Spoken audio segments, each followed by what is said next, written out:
Greetings. This is Father Brendan Helms, priest in charge of St. Monica's Anglican Church. In our last discussion, we talked about God being, or existence itself. This week, we're going to build off that and make a further distinction. We'll go back to humans as our starting point. Now, when I look at any human being, and for the sake of this, we'll say I look at an individual Bob, I can distinguish between what Bob is, he's a human, and that Bob is. In philosophical terms, we can say I am distinguishing between Bob's essence, what he is, and his existence, that he is.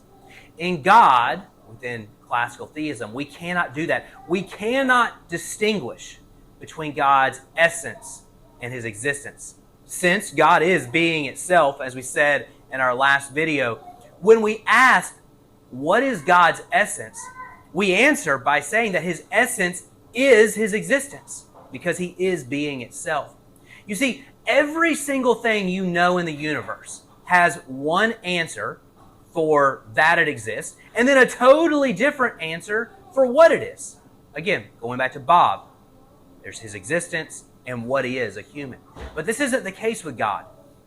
We said in the intro to this series that God is radically different from us as humans. And that point can't be emphasized enough. This might sound like lofty, maybe even pointless philosophical ramblings about God.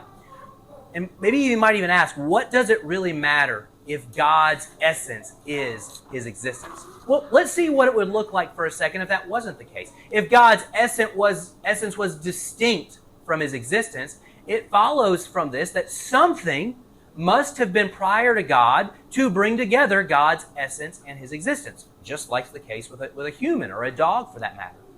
It also follows that if God's essence and existence are distinct, then there's potentiality in God, and we'll flesh out in a later talk the hazards of there being potentiality in God.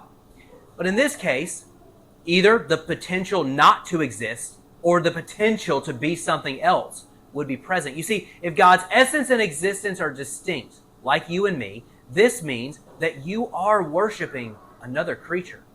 Maybe a super powerful, super smart one, a super loving, but nonetheless, still a creature. I want to suggest that so much of modern worship is reflective of God being a being just like that. So much of modern worship is grounded in a view of God that really just treats him like a super powerful, super smart creature. But again, that is certainly not the God that is worshipped in the traditional Mass of the Church. This is why in the traditional Mass of the Church, the priest faces the altar, because it isn't about the people. It's about worshiping the divine Creator who is radically different than humans. In fact, the Mass isn't concerned about your feelings or experience because it's not about you. You are just a creature. It's about the being who is existence itself. Who else could you worship?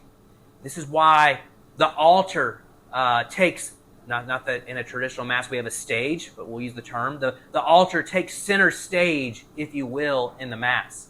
It isn't about a preacher. It's not about a choir, a band, or anything else. It is only about the being that transcends all of reality. Once again, thank you, and God bless.